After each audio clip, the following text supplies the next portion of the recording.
À mesure que l'Église de Christ approche du temps de la fin et que la puissance du Saint-Esprit agit en elle pour l'amener à la perfection et la préparer en vue de l'enlèvement, toutes les forces du séducteur et de ses légions d'esprits menteurs sont mobilisées contre les membres vivants du corps de Christ.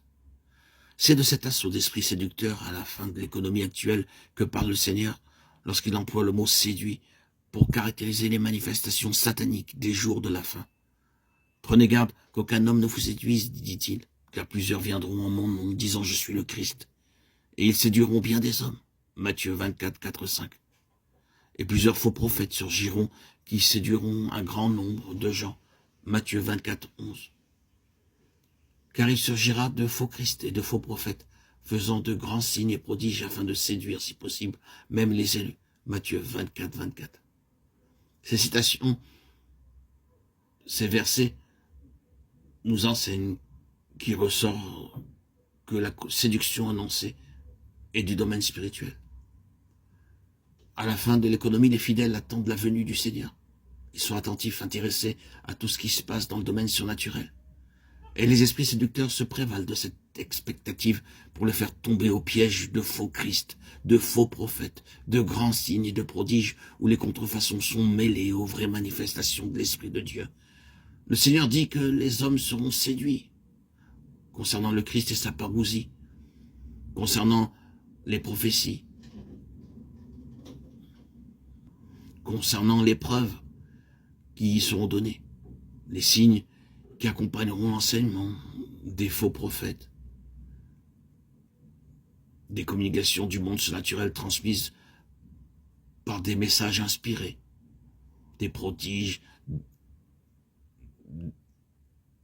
d'apparence divine.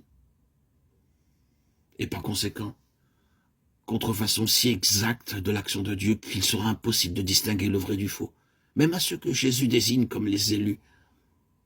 Ceux-ci devront donc avoir, pour se prononcer entre l'un et l'autre, quelques critériums autres que les apparences. Il est bien nécessaire, si ce n'est vital, de nous maintenir dans la connaissance des Écritures, de la parole, et de ne pas rester dans l'ignorance, car c'est l'objectif de Satan et de ses légions, nous maintenir dans l'ignorance, comme il a maintenu Ève dans l'ignorance pour la tromper et la séduire.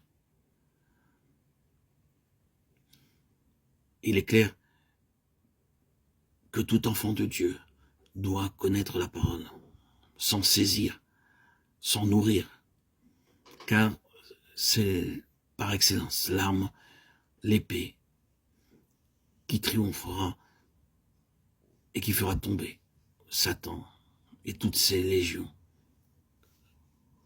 Notre arme, notre cuirasse, notre force, notre bouclier est la parole du Seigneur.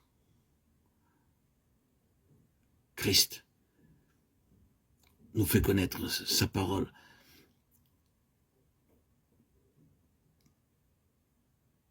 Restons fidèles à l'Écriture, restons fidèles à la parole. Lisons-la régulièrement. S'attacher à la parole, c'est s'attacher à Dieu.